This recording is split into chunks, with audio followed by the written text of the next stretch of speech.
Regarding bacteria can be gram-positive or gram-negative. Gram-positives are those which have thick wall, peptidoglycan, and stain purple. Gram-negative are those with a thin wall and stain pink with safranin and carbol How you do a gram staining: heat the slide, fix the smear, apply crystal violet, apply iodine, which binds to the crystal violet to the peptoglycan and gram-positive bacteria. Color changing: acetone or alcohol wash, which removes the crystal violet dye from the gram-negative bacteria, but gram-positive retain it.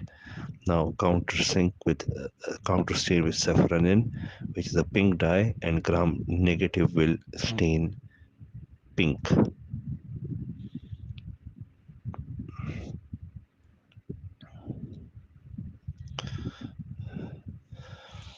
Gram-positive cocci. It retains indium dye,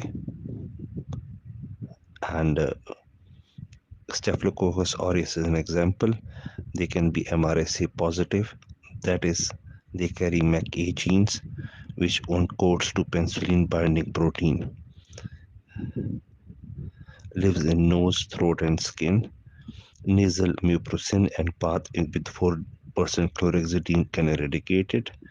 Tacrolimus, vancomycin, and linezolid are used.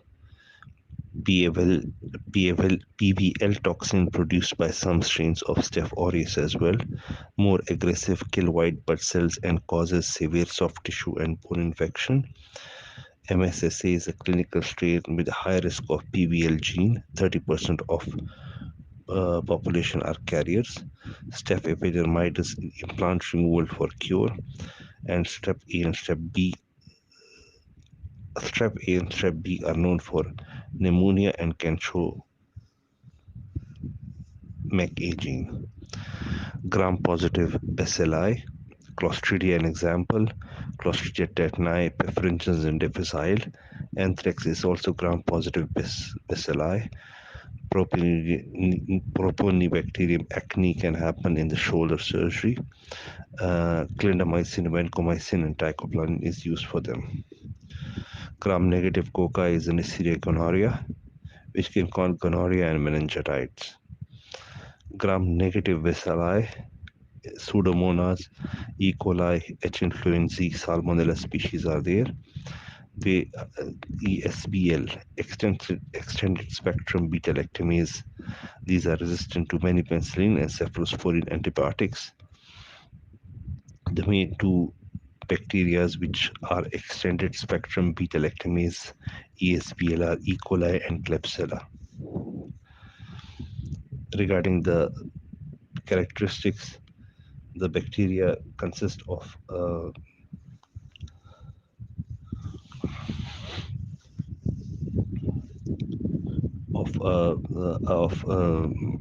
plasmids, which can carry genes.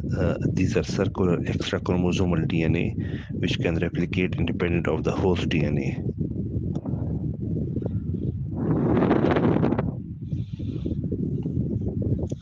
Regarding the bacterial resistance, bacteria can get resistance with multiple ways. Number one, phagocytosis of the drug, for example, beta lactamases, gene mutation like MAC-A, for example, for MRSA, biofilm formation, ribosome alteration, or active efflux pump.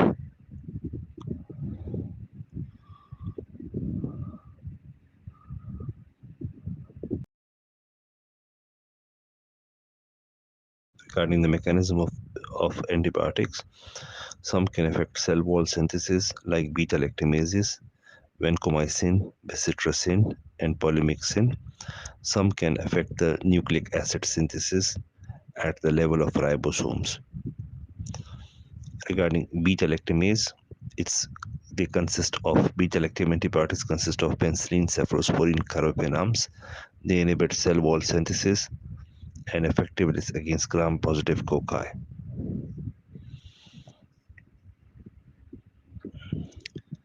Vancomycin also affects the cell wall synthesis.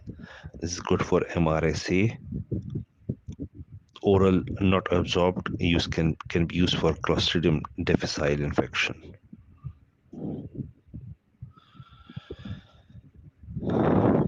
Aminoglycosides like gentamicin, the dose is 5 mg per kilogram once daily, effective against gram-negative, against staph epidermidis, and a good bone penetration. Aminoglycoside inhibit protein at 30S. Macrolides, it consists of clindamycin and erythromycin, inhibit protein synthesis ribosome 50S. Ciprofloxacin, it inhibits DNA synthesis. It can cause tendinopathy and tendon rupture. Linezolid, it affects the 50S. It is effective against MRSA. Rifampicin inhibit bacterial RNA synthesis. It is an anti-tubercular drug and make urine turn orange. Tetracyclines, they are, for example, doxycycline, they are bacteriostatic and affect 30 Swedberg. Regarding the prophylaxis after dental procedure and total hip arthroplasty, British Society advise no routine antibiotics if there is dental procedure done with a patient with prosthetic joints.